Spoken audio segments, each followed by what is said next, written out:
nosso convidado de hoje é o Raiglon Bertoldo, brasileiro, engenheiro civil especializado em meio ambiente, em geoprocessamento de imagens e auditoria de obras. Também piloto de drone, atua profissionalmente como auditor no Tribunal de Contas do Estado do Amazonas no Brasil, com um papel importante na fiscalização ambiental e mapeamento do patrimônio do Estado. Atualmente, está vivendo com a família em Portugal, enquanto faz o seu mestrado em engenharia geoespacial. Então, bora lá, gente. Então, estamos hoje aqui, mais um Café Tá Pago. Se você é novato aqui no nosso canal, já acompanhe, clica aqui, ativa o sininho, compartilhe aqui, para que você conheça histórias de pessoas extraordinárias que ousaram aqui escalar sua carreira internacionalmente. E hoje estamos aqui com o nosso super convidado. Deem aqui uma salva de palmas para o Raiglon Bertoldo. Uma salva de palmas, pessoal. Seja bem-vindo, Raiglon. Ok, obrigado, é um prazer. Muito bom estar aqui contigo. Para quem não conhece o Raiglon brasileiro, o DNA verde e amarelo de Manaus, vem ali do Amazonas, para quem não conhece Manaus. Um visionário na missão também de levar a palavra. Estávamos aqui até comentando antes na nossa conversa sobre isso. Piloto de drone, cantor nas horas vagas. Nas horas vagas. Pai aqui da Ana e do Davi, que são incríveis. Um beijo aqui para vocês. Temos aqui também duas mulheres incríveis por detrás aqui dos bastidores, ao lado, eu diria, aqui do Raiglon.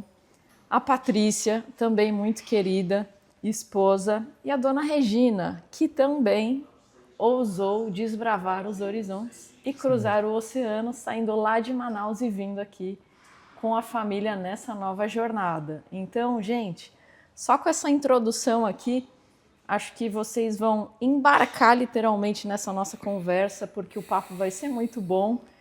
E nisso eu já estou aqui animadíssima para a gente se aprofundar e eu conhecer um pouquinho mais dessa sua jornada, Raiglon. Então, seja muito bem-vindo. Obrigado, Marina. Maravilha, gente. Então, para quem também não sabe, o Raiglon, ele é engenheiro civil, atua na área aqui como funcionário servidor público. Sim. E está hoje aqui estudando também, se especializando na área de geoespacial. Conta um pouquinho mais aqui pra gente, porque o nome da sua carreira é incrível, dá medo e impõe. Conta um pouco mais do que você está fazendo, da sua atuação profissional, para a gente entender um pouquinho mais essa sopa de letrinhas, geoespacial. Tá bom. Em primeiro lugar, eu sou engenheiro civil, né? Então é uma carreira mais comum, né?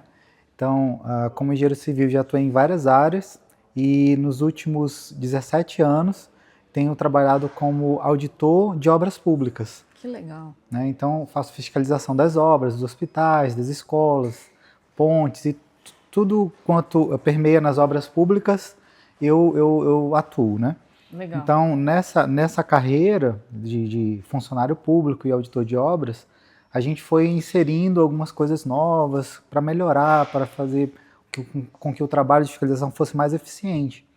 E a gente começou a utilizar os drones, né? Que legal. Fez um projeto lá no Tribunal de Contas do Estado do Amazonas, onde eu trabalho, e o tribunal investiu, embarcou nesse projeto, e a gente começou a ver que o nosso trabalho se tornou assim, muito mais rápido, mais célere, mais seguro.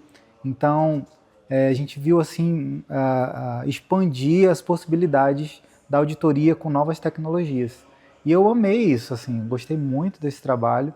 E eu vi, nossa, o que eu posso fazer para que eu possa utilizar melhor essa ferramenta? E aí eu pensei numa pós-graduação, e eu fiz uma pós-graduação em geoprocessamento. Não, você tem um monte de especializações, né? Isso. Diga-se por sinal aqui, você viveu sua vida estudando. Sim. Então aí eu pensei, não, como eu posso fazer melhor? E eu tinha um sonho, assim, assim, desde a academia, quando eu me formei em engenharia civil, em fazer um mestrado, em talvez lecionar, em compartilhar conhecimento. Eu amo compartilhar conhecimento. E aí esse sonho, assim, de ter um mestrado, essa nova escalada, assim, profissional com tecnologias novas, eu pensei, o que eu posso fazer?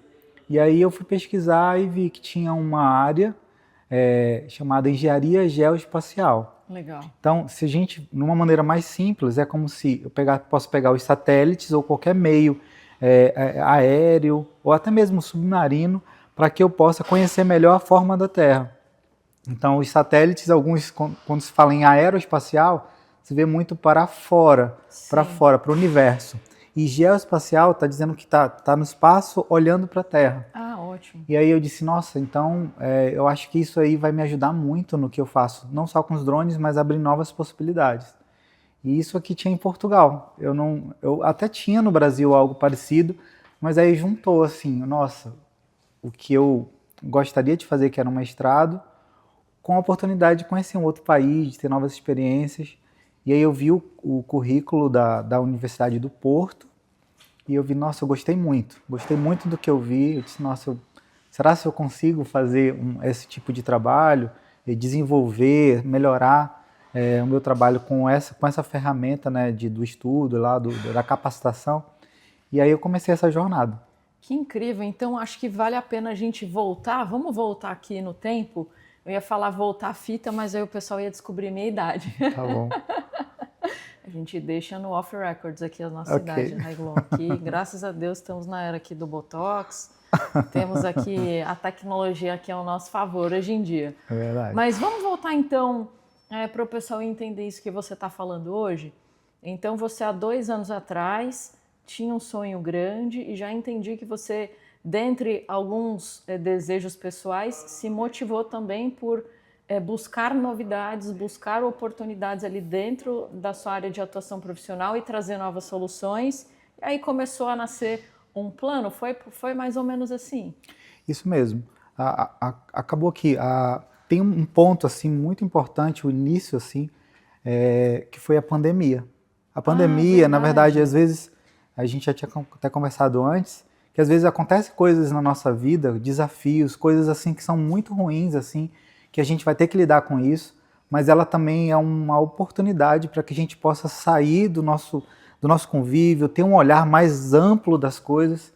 E na época da pandemia, eu pensei, não, como engenheiro, eu sempre vou precisar estar no local, vou precisar estar presente nas coisas. Como o engenheiro civil vai atuar com fiscalização sem estar presente nas estradas, nas escolas, vendo os prédios públicos? Mas aí na pandemia a gente passou um tempo trabalhando e produzindo em casa e eu disse, nossa, a gente consegue fazer bons trabalhos, a gente consegue adaptar nossa maneira de auditar as coisas. Então eu disse, nossa, então eu posso fazer isso de outra forma. Eu não preciso estar aqui.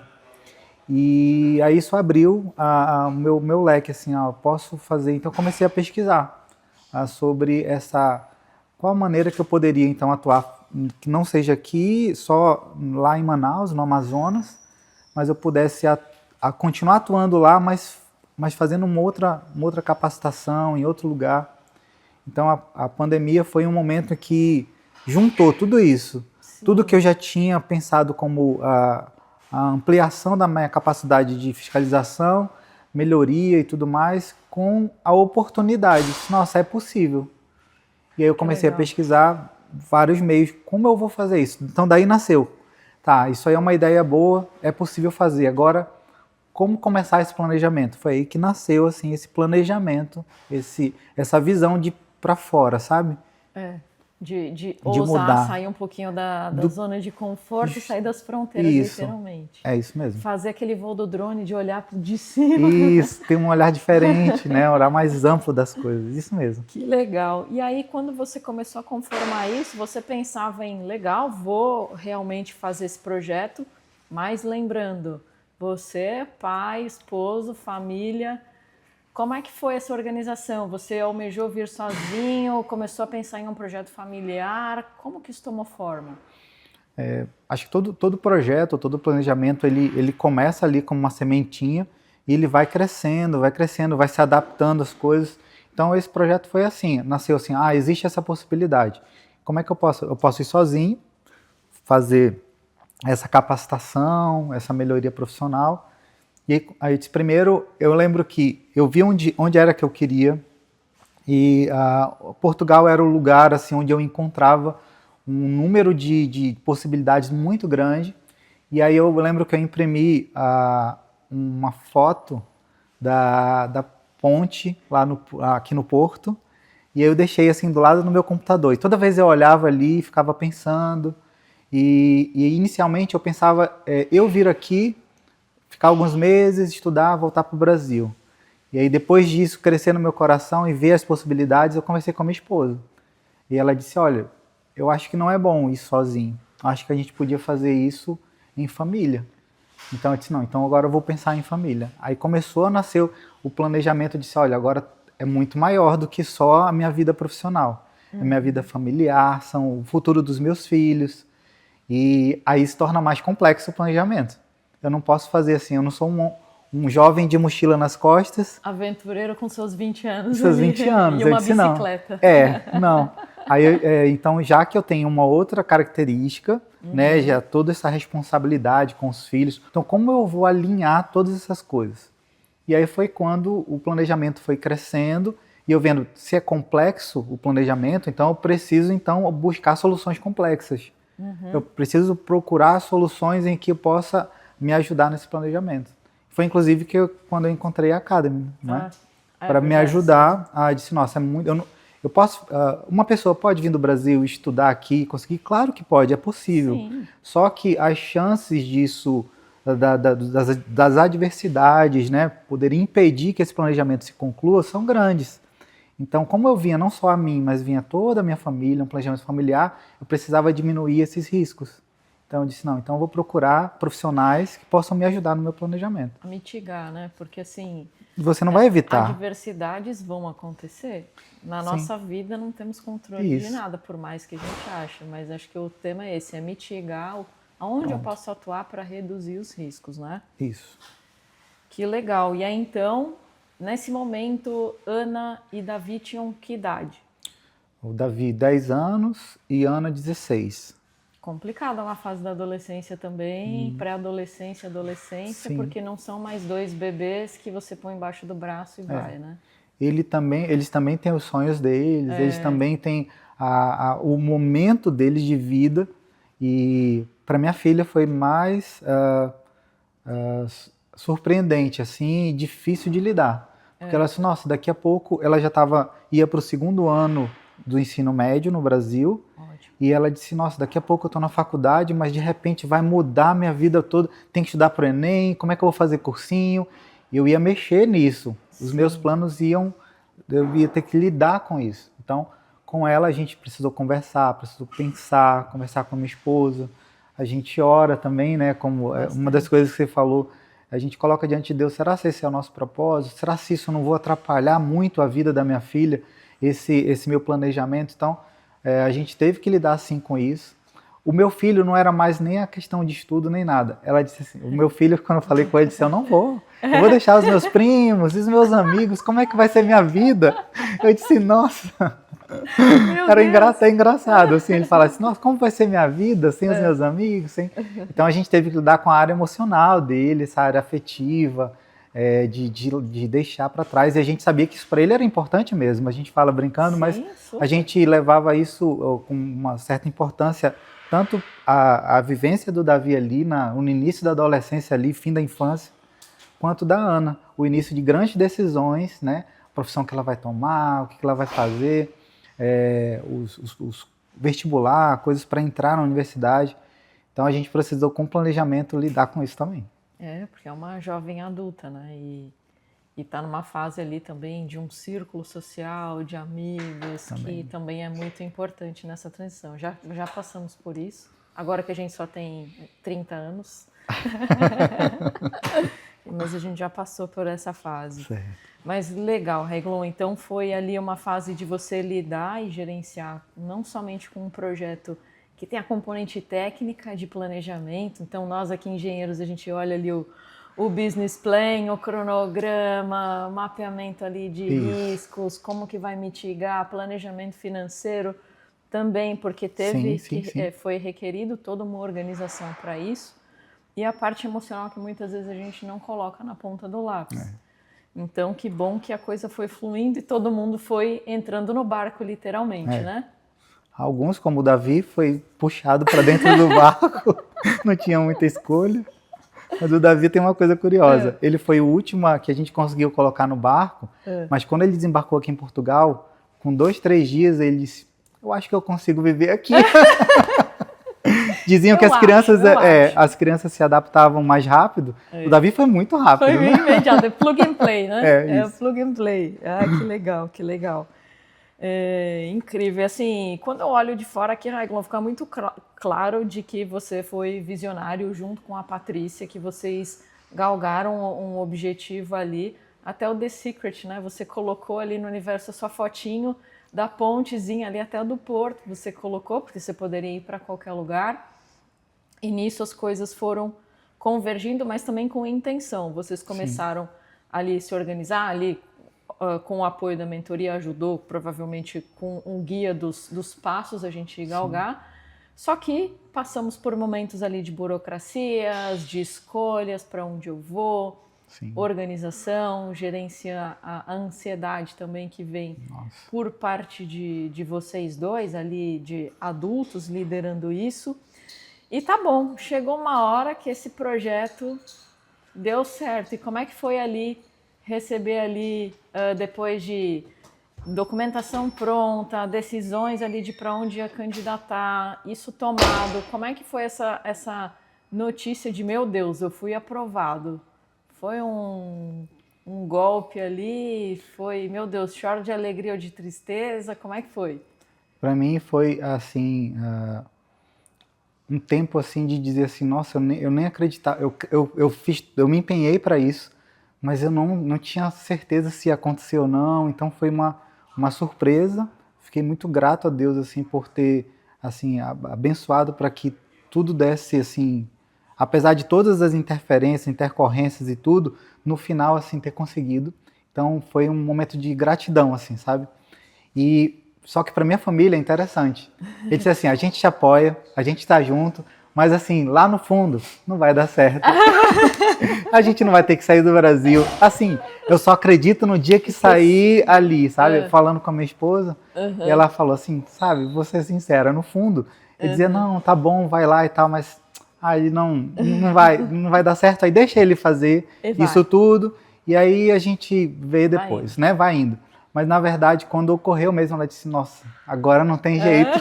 Tudo que ele planejou, tudo que a gente fez junto, realmente aconteceu. Isso porque a Patrícia estava num momento muito importante profissional lá no Brasil. Ela cuidou muito tempo das crianças, enquanto eu desenvolvia a minha vida profissional. E chegou um momento agora, antes de vir, assim, uns 2 anos antes, foi justamente esse planejamento de vir, que ela cresceu muito profissionalmente. Então, para minha esposa, a decisão de vir, de me acompanhar, assim, eu vejo assim como uma prova de amor e de respeito, de parceria, dizer assim, então quando for a vez dela, ou algum sonho assim, eu vou apoiar também, porque ela fez tudo isso aí para que eu pudesse ter esse desejo, né, esse sonho, esse planejamento ser realizado. Então, esse momento de dizer assim, agora é de verdade, agora tudo aconteceu. Então, para mim foi uma gratidão e tudo. E para os meus filhos e para minha esposa, nossa, a gente vai mesmo. E agora? Como é que eu faço? Caiu a ficha, sabe? Caiu a ficha. Aí começou as despedidas, os choros, aquele momento, nossa, isso aconteceu. E esse foi um momento, assim, eu vou levar esse momento para o resto da vida. A gente viu quanto pessoas importantes para a gente, quanto a gente era importante para outras pessoas. Esse momento de ruptura, assim, né? Assim, daquele ciclo ali para outra aventura, um outro destino, né? Um outro planejamento, fez com que a gente visse muitas coisas assim, quanto a gente é amado e quanto a gente ama lá quando a gente saiu do Brasil. Então esse momento assim, dizer assim, aconteceu, a gente vai ter que ir. Nossa, foi um momento emocionante pra gente, assim, marcante assim pra gente, de despedida, de saber que as pessoas iam sentir saudades, mas também estavam muito felizes, porque o nosso planejamento, o nosso sonho estava se tornando realidade. Que legal. E a dona Regina? Entrou nesse barco como? Como é que foi? A minha mãe, ela é muito aventureira, né? A minha mãe. Ela é? Quase com seus, assim, já aposentada, já teve toda uma vida profissional, familiar, nos criou com todo o empenho, os valores, princípios. Mas aí ela vive sozinha e ela, eu vou para Fortaleza, ia para Fortaleza, quando a senhora volta? Não sei. Eu vou para Roraima visitar uma prima, quando a senhora volta? Não sei. Então a minha mãe era já meio assim, dessa forma, desbravadora, de desafiar a si mesmo, de conhecer a si mesmo, de também, a gente vai falar um pouquinho depois de missão, ela também entende que ela, como pessoa, é uma missão viva, assim, de falar os valores, de falar do que Deus fez na vida dela e tudo. Então minha mãe é desse tipo. Quando ela viu que eu vinha para cá, aí ela disse, nossa, você vai para Portugal, né? Que legal. Que legal. Será que eu posso participar desse projeto? Eu disse, claro. E quando ela falou isso para mim, eu fiquei pensando uma das coisas que eu pensei é que a gente vê tantas pessoas se despedindo de pessoas que vão embora ou que não tem mais contato. E aí sempre falam, nossa, eu queria ter tido mais tempo, eu queria ter participado mais, eu queria ter abraçado mais. Tem até uma música, eu acho que fala um pouco sobre isso. Sim, tem. E aí eu disse, nossa, então é uma oportunidade para eu fazer agora e não me arrepender depois de que eu não fiz. Super. Eu vou ter a minha mãe, que está num outro estágio de vida, eu tenho a minha família, que está pujante, os meninos com projetos, com experiência de vida, minha esposa, eu, e aí a gente vai ter todo mundo junto ali por um tempo. Eu ter a minha mãe, meus filhos, minha esposa, num projeto novo, uma jornada nova. Eu disse, não, claro que a senhora pode ir, claro que vai ser um prazer ter a senhora junto. Então a gente conversou em família, olha, agora a gente vai unir duas famílias, porque ela tinha sua família, assim, sua independência, sua rotina, e nós uma rotina super acelerada, ela mais lenta, mais tranquila, com relação à sua aposentadoria e as coisas que ela queria fazer. Então a gente alinhou tudo e disse, vamos viver essa experiência junto. E foi fantástico. Minha mãe teve um papel assim, preponderante, assim, quando eu disse, acho que não vai dar certo. Aí ela falar com ela, mãe, eu acho que talvez não dê certo, talvez isso. Ela disse, não, vai sim, vamos lá, o que tem que fazer? Então foi uma parceira mesmo, assim. Que legal, que legal. Um beijo. Um beijo, dona Regina. Então temos aqui um recomeço, uma nova família ali que se reconformou. Sim. E como é que foi pôr o pé aqui? Subiu no avião, aterrissou aqui? Essa aventura teve aqui algum contratempo aqui? Porque eu me lembro que os primeiros dias aqui foram emocionantes aqui, né? Sim, no processo, você acompanhou com a gente, né? E foi muito bom esse acompanhamento, né? Essa mentoria. Teve vários percalços, a questão de documentação e tudo, mudança de normas, e a gente vai vivendo aquele processo que todos que vêm para cá passam, né? Fala, né? Todo mundo passa e não tem jeito.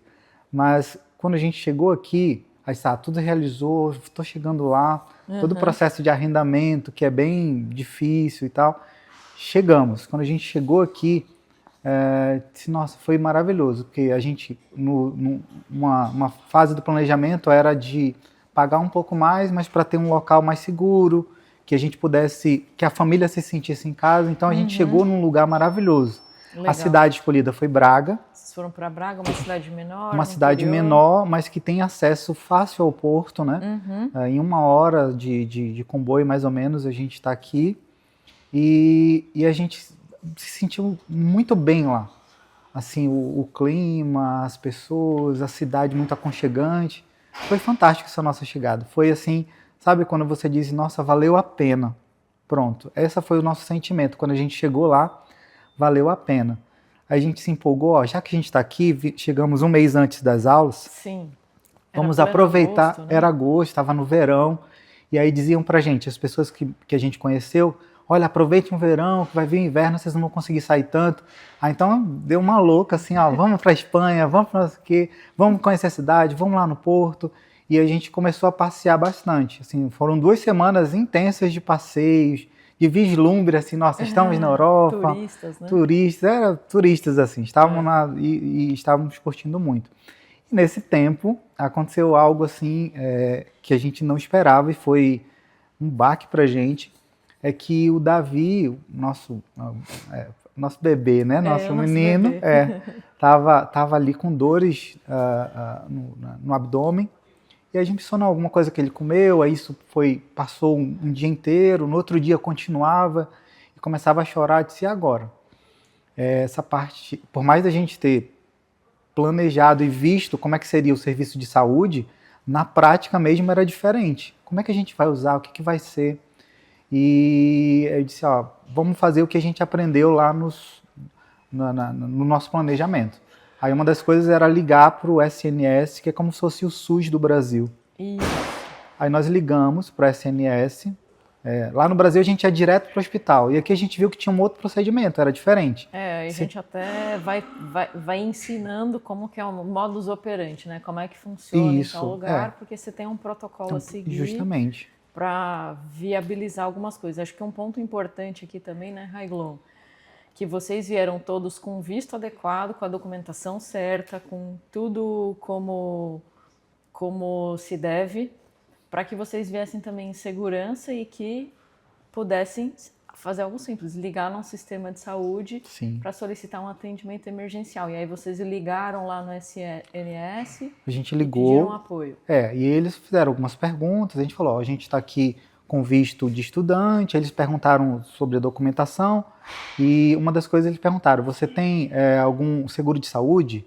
E aí, como foi orientado para a gente, até pela empresa de vocês, que a gente devia ter o PB4, né, que é um seguro, um documento do Brasil, que tem um acordo com Portugal, que o sistema de saúde português vai atender os brasileiros, assim como o sistema de saúde brasileiro vai atender os portugueses. Isso. Só que você precisa ter esse documento, não é só porque você é brasileiro, que você vai lá, tem um protocolo, como você disse. Então a gente tinha esse documento, o PB4, e aí eu falei para ela, nós temos o PB4, ele, tudo bem, então vocês estão dentro do protocolo. Então se dirige ao hospital, aí me deu um número de referência, e aí a gente já estava, na verdade, a caminho, né? A gente já estava meio que no carro com ele e fomos para o hospital, que é muito perto de casa, acho que é uns 8 minutos, 9 minutos da onde a gente estava morando. E a gente chegou lá e foi só falar o número, olha, a gente já ligou para o SNS, e está aqui o número de protocolo, já tinha lá toda a ficha do Davi, tudo que ele estava sentindo. Eles perguntaram, fizeram uma checagem lá por telefone, ele já tinha os primeiros sintomas, já foi muito bom o nosso atendimento. Eu vejo que algumas pessoas têm dificuldade no atendimento hospitalar aqui, mas assim, pra gente, aquele momento foi muito bom, assim, foi muito eficiente o trabalho dele, sabe? Que a gente foi direto lá pro atendimento, ele já tinha uma ficha do Davi, e a gente foi atendido logo não sei como é que chama, mas pronto-socorro ali no pronto-socorro, e ele foi logo sendo atendido. Olha, os sintomas dele, ele pode ser isso, pode ser alguma coisa que ele comeu e tudo, mas vamos levá-lo ao médico. E aí da triagem, pronto, lá na triagem com o médico, e logo depois foi atendido. E quando a doutora fez o exame, disse, olha, existe uma probabilidade muito grande de estar com apendicite. Nossa. Aí eu disse, nossa, meu mundo caiu naquela hora, assim, nossa, podia ser só uma dor de barriga, alguma coisa que ele tomava uma remédio, virose, né? Alguma coisa. Aí disse, essa apendicite, no Brasil, com todos os recursos que a gente tinha de saúde, tudo, já era uma coisa difícil. Aqui, eu não sei como é que funciona. E eu fiquei aflito, mas na hora eu nem pensei muito, eu disse, olha, o que tem que fazer? Então, ela disse, olha, a gente vai fazer primeiro um exame, para ver se ele está com isso mesmo, se o diagnóstico se confirma.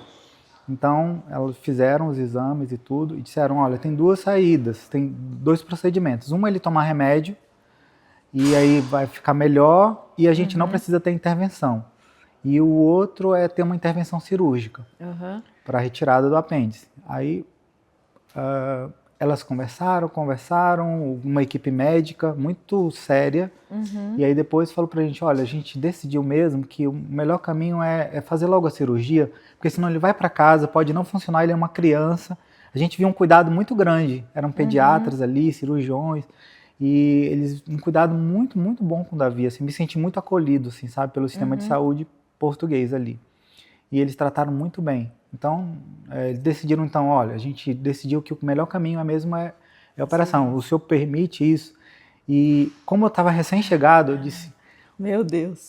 Como funciona? Eu preciso pagar alguma coisa? Eu disse, olha, independente disso, pode fazer. Mas eu só quero saber para me preparar. Ele disse, não, você não vai pagar nada.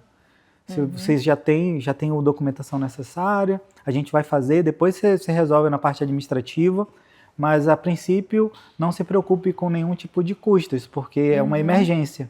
E a gente vai cuidar primeiro do Davi. Então eu me senti muito acolhido ali com as palavras lá da equipe médica. E então ele fez todos os procedimentos, fez a cirurgia, atenderam. O Davi é uma criança, então eu vi todo o cuidado que eles tiveram assim, de tratamento, de conversa, de orientação. Ele perguntava, eles falavam. Então eu achei, foi muito bom assim, o atendimento. E graças a Deus deu tudo certo, a operação foi boa, depois ficou no leito lá se recuperando e depois fomos para casa. E a ideia, a recomendação é, olha, ele não pode ficar pulando e tudo, mas uma criança de 10 anos... Como que você vai amarrar ele ali? A gente teve que amarrar um pouquinho em casa, mas a gente parou de turistar um pouco, né? Porque ele não podia sair muito. E foi o tempo que ele recuperou e já iam começar as aulas. Então foi esse susto que a gente levou, mas graças a Deus, a gente viu a mão de Deus também, porque a gente imagina muitas coisas. Como você falou, a gente não tem o controle de tudo. Tem coisas que saem do nosso controle, do nosso planejamento, e aí nisso eu vi a mão de Deus também acompanhando e conduzindo tudo que a gente ia fazer. Apesar que nós também temos que fazer todo o nosso planejamento, a gente tem que fazer aquilo que Deus coloca, parte, aquilo que Deus coloca na nossa mão, né? Você tem que se preparar, documentação, orientação, isso aqui, e aí ele vai conduzindo as coisas, né? Que legal, que legal. E agora, depois do susto, a vida que já tem a sua rotina, como é que está essa rotina de vocês hoje? Houve aqui alguma mudança da hora que vocês chegaram até agora, que vocês estão agora, completaram o primeiro ano aqui, Sim. né?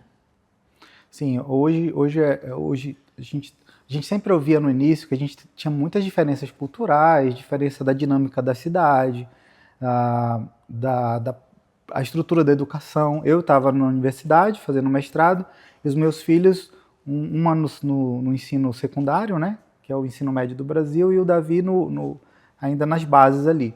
Então a gente sentiu essa estrutura diferente, a gente sentiu muito no início para se adaptar. Foi muito difícil para a gente.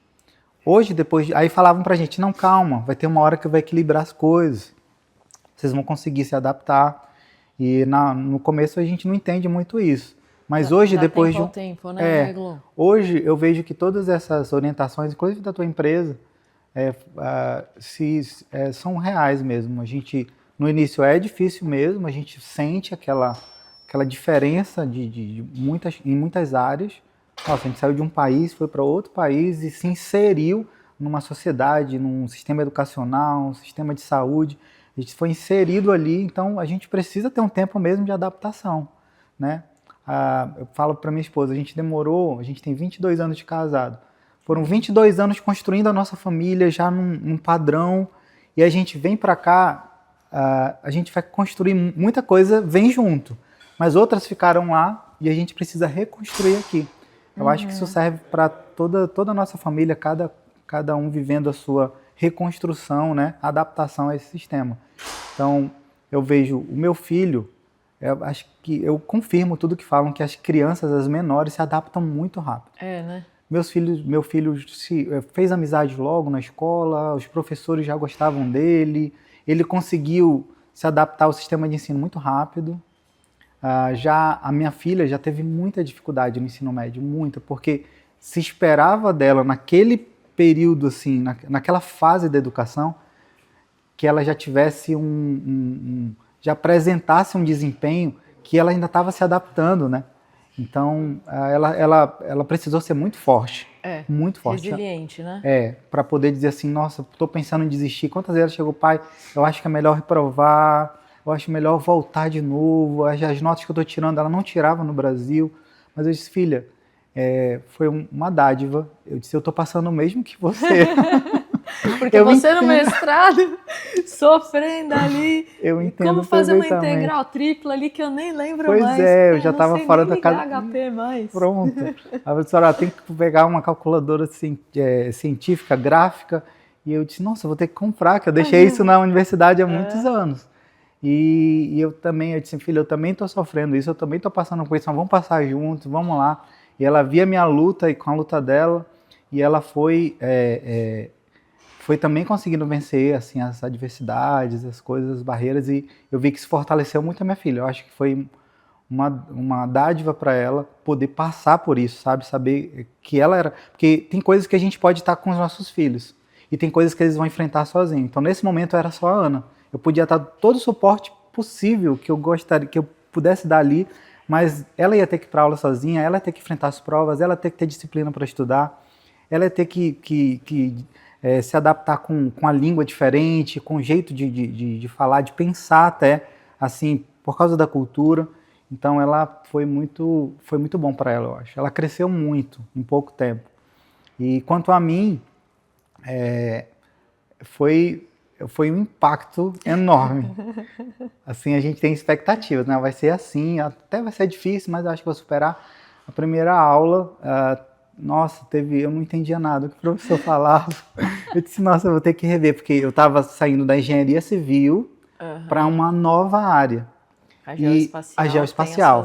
Então, como eu estava no nível de mestrado, então já se esperava que eu tivesse as bases da engenharia geoespacial. Sim. E só que a minha base era de engenharia civil. Então eu precisava estudar aquilo que eles estavam falando e estudar as bases ao mesmo tempo. E no processo caminhando, correndo e precisando fazer algumas coisas que eu já devia ter feito antes ou que esperavam que eu já tivesse ter feito antes. Então, para mim também foi um desafio. Mas aí depois de um ano agora, eu disse, olha, foi possível. Valeu a pena. Talvez eu fizesse algumas coisas diferentes, mas a gente nem sempre consegue prever todas as coisas e a gente é limitado no nosso esforço, no nosso tempo. Então a gente vai aplicar no que a gente acha que é mais correto. Eu acho que a gente fez em família, o planejamento que a gente fez foi muito adequado para aquilo que a gente ia enfrentar. E depois de um ano eu posso olhar assim, nossa, valeu a pena. Que legal, que legal. E acho que é legal a gente lembrar também que você, além de estar nessa jornada de se dispor a estudar e da família inteira ter esse novo recomeço, essa adequação, você conciliava com o seu trabalho porque você continuou trabalhando. Quantas vezes a gente às vezes ia se falar, estou trabalhando, não, agora não posso falar. E você ali cumprindo também com o seu papel do outro lado, que é sigo produzindo, sigo com as minhas responsabilidades e tenho que ir gerenciando as duas coisas, né? Foi muito difícil, isso que você falou de conciliar o trabalho, a família e o estudo. Nossa, você precisa estar, assim, disciplina ali. Eu preciso mesmo me dedicar. Uma palavra que me falaram, que me ajudou muito, foi uma vez eu estava com um pastor lá da igreja que eu pertenço lá em Braga, e aí eu conversando com ele, assim, olha, tá difícil aguentar. Ele disse, olha, Raigon, é um tempo. É um tempo determinado, você não vai ficar a vida toda assim. Então, nesse tempo, tá exigindo de você esse esforço, mas assim, isso tem um prazo de validade, sabe? Então, eu disse, nossa, então eu posso dar mais sabe, tem uma linha de chegada. Aí, quando ele falou isso, nossa, tem uma linha de chegada. Não é uma corrida infindável, mas assim, tem etapas. Então, essa etapa precisa disso. E eu não posso dizer, não vou dar, não vou conseguir. Não, dá para conseguir. É um sprint, né? É um sprint, justamente. Eu tenho lá.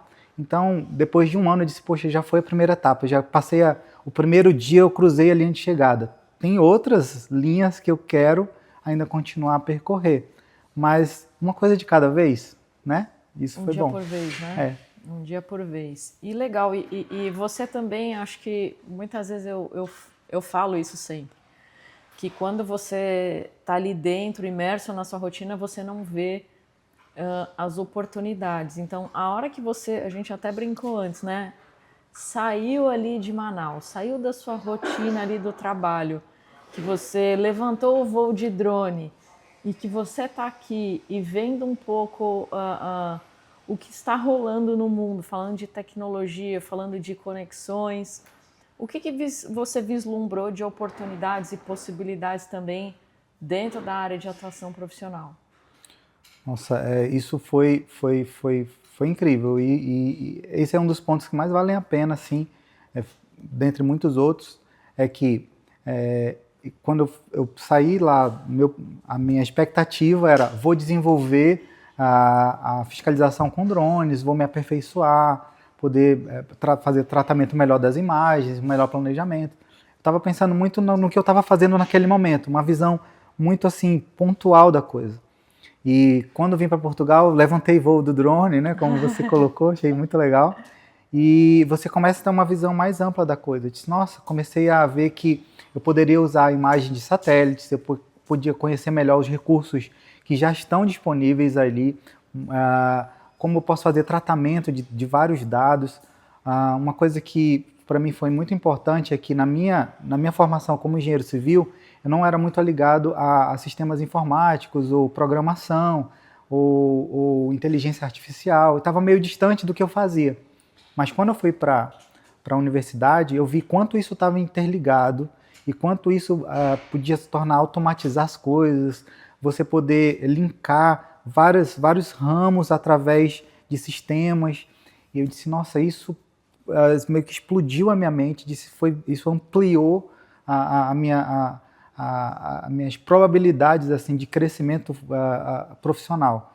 Então, o uso disso, eu disse, isso aqui eu posso usar no meu trabalho, isso aqui eu posso usar além do meu trabalho, não só como fiscal de obras, mas como engenheiro, como em muitas áreas assim, isso pode ser ampliado. Então, isso eu pude obter com o mestrado, com essa visão assim, mais ampla do mestrado em engenharia geoespacial, né? Isso pode... não, mas eu vivo na Amazônia. Eu fiscalizo lá, é gigante. Então, mesmo com o drone, eu consigo até ver grandes áreas e tudo mais, mas eu preciso de mais recursos. Então, eu posso usar as imagens de satélite, eu posso fazer análises assim, muito mais apuradas, temporais, com os dados que já tem, que são imensos. E eu disse, não, valeu a pena. Valeu a pena, porque eu saí de uma visão muito pontual do que eu fazia lá, que é importante, mas de repente eu posso fazer outras coisas que podem auxiliar, inclusive aquele que está lá na ponta. Super. Por exemplo, hoje, alguns colegas lá no Brasil mesmo fazem levantamentos com drones e tudo mais, planejamento, e eles podem enviar para mim, e eu, com o conhecimento que eu tenho da universidade, que eu estou com mestrado, eu posso fazer análises que antes eu não tinha capacidade de fazer lá. E agora eu consigo fazer com as ferramentas, software, inteligência artificial. Então isso eu achei fantástico, esse boom, assim, sabe? E foi muito além do que eu já tinha. Eu já esperava que ia crescer profissionalmente, aperfeiçoar, mas eu não imaginava que tinha tantas possibilidades. Que legal, que legal. E agora que você tá fora, passou esse primeiro ano muito intenso, que agora entra numa nova fase, até dentro do seu ciclo e da sua família mais estável, mestrado, agora é só o projeto, né? Isso, é o projeto e algumas matérias. Tem poucos créditos agora, é mais projeto, todo mundo ali já numa nova rotina estabelecida. O que você consegue olhar para esse cenário, Raiglon, e entender que foi assim um maior ganho para você até hoje, dessa experiência que vocês estão vivendo? Bem, um ganho foi a experiência familiar foi muito boa. A minha filha, daqui a pouco, ela está com 17 ali, né? E daqui a pouco ela está saindo de casa e tudo. E ela nem conseguia enxergar isso. A gente enxergava um pouco, mas ela não. Mas ela, aqui na Europa, ela está tendo oportunidades, assim, possibilidades nossa, que coisa, assim. Ela disse, minha filha, eu não tive essa oportunidade que você está tendo agora de fazer isso. Ela até, não, mas eu queria voltar. E a gente mesmo, o planejamento é realmente voltar para o trabalho, essas coisas. Sim. Mas aí, de repente, enquanto a gente está aqui, por que não olhar as possibilidades? E aí a gente começou a ver as chances, as facilidades que ela tem aqui, as oportunidades que ela tem aqui na Europa, profissionais, né, de estudo, acadêmica. E a gente está começando a ver isso e ela mesma começou a reconhecer. A própria língua, né, a língua inglesa, ela disse, olha, como isso é importante, eu vi que era importante para mim na universidade. Ela também, no próprio ensino médio, no secundário, viu que era importantíssimo para ela. Então, ela está desenvolvendo nessa área. Aí, as oportunidades que ela tem, não só de estudar nem em Portugal, mas até fora de Portugal. Olha, como é que faz? Dá para ser. Então, a minha esposa também teve uma coisa assim importante, que ela cuidou muito bem da gente. Tava todo mundo ali e ela era o centro de cuidado de todo mundo, a base de todo mundo. Eu voltava para casa cansado e tudo, e ela estava cuidando da gente, dando força e tudo. E passou também, principalmente a parte emocional, né? Porque a gente estava com atividades, a gente estava ali, mas ela era aquela que ficava em casa cuidando de todo mundo. E no Brasil ela estava com uma vida profissional, assim, crescente. E ela resolveu abrir mão disso para cuidar da gente, para que a gente pudesse estar bem. Então agora, com esse ano que a gente se adaptou, a gente está olhando, e você? Agora vamos olhar para né? você? Aí ela disse, não, eu penso assim, então, vai lá. Aí ela começou a ver as oportunidades. E já está começando a ver, eu posso atuar nessa área lá. Ela atuava no ramo imobiliário.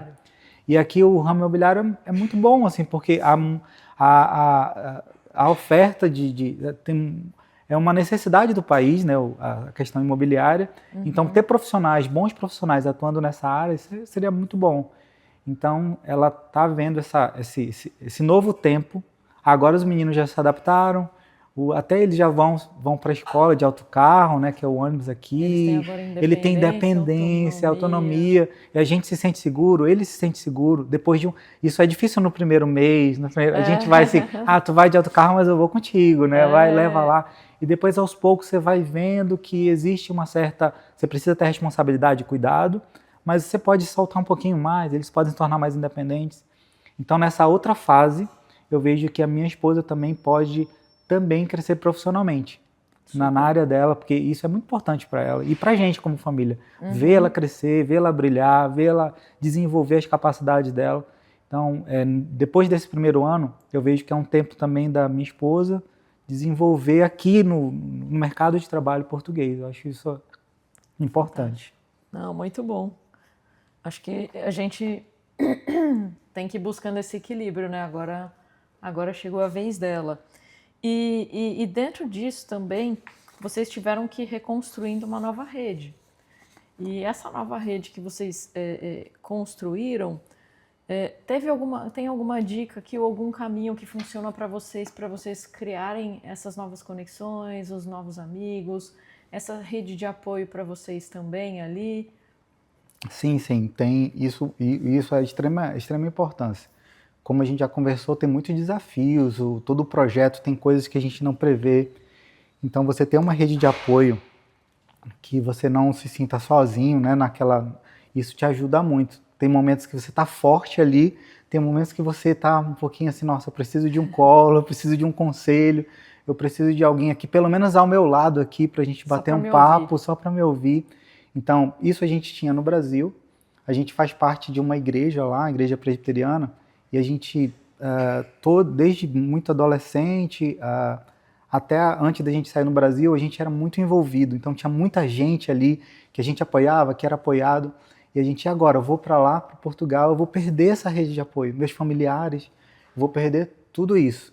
Só que uma das coisas que a gente crê é que a gente tem uma família cristã.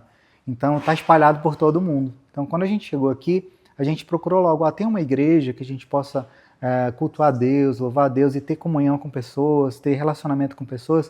E lá em Braga a gente encontrou uma família, assim, uma verdadeira família. A gente chegou no início do inverno, né, final do verão, começou a fazer frio e a gente veio de Manaus.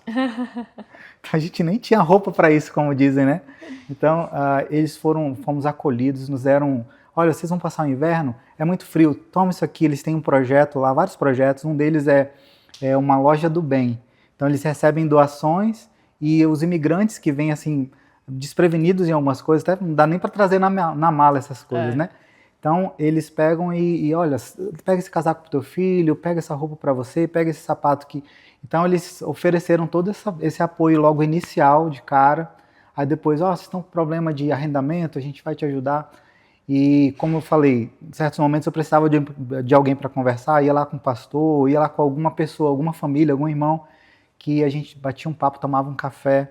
Então, essa rede de apoio é extremamente importante, porque na minha família eu precisava ser forte.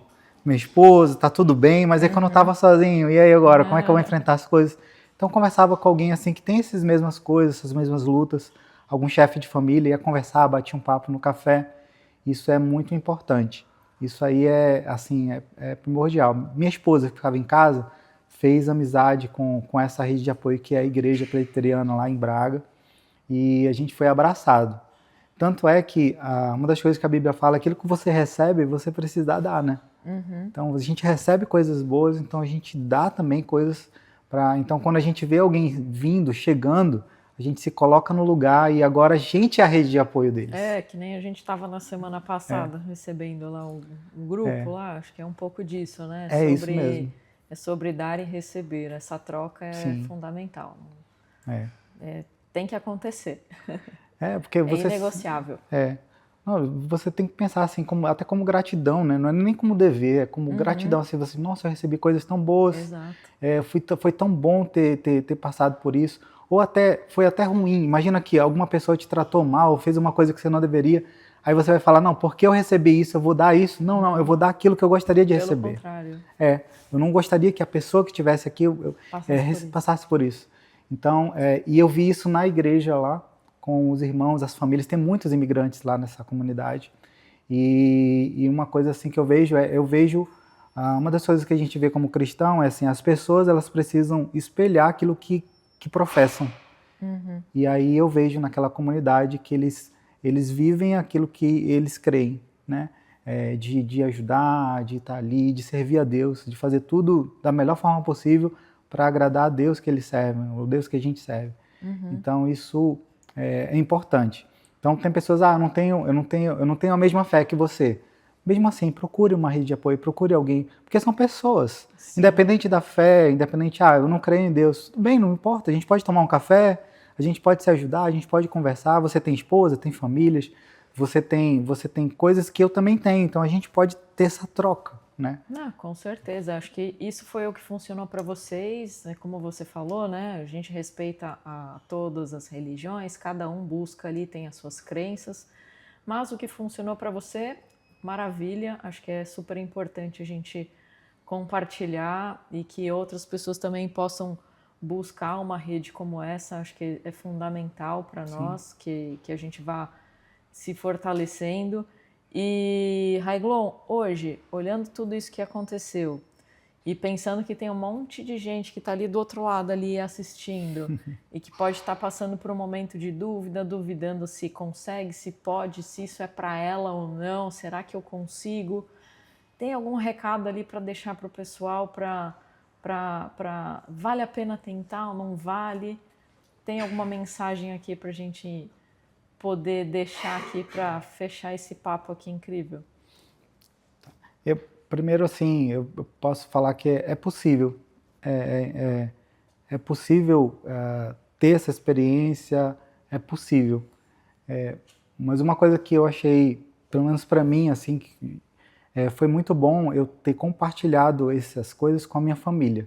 Como foi uma coisa familiar, se fosse uma coisa só pessoal e eu não ligasse assim para o que eles pensavam ou nada, só eu viesse, ia ser muito difícil, porque quando as coisas dessem errado, eles não iam estar comigo.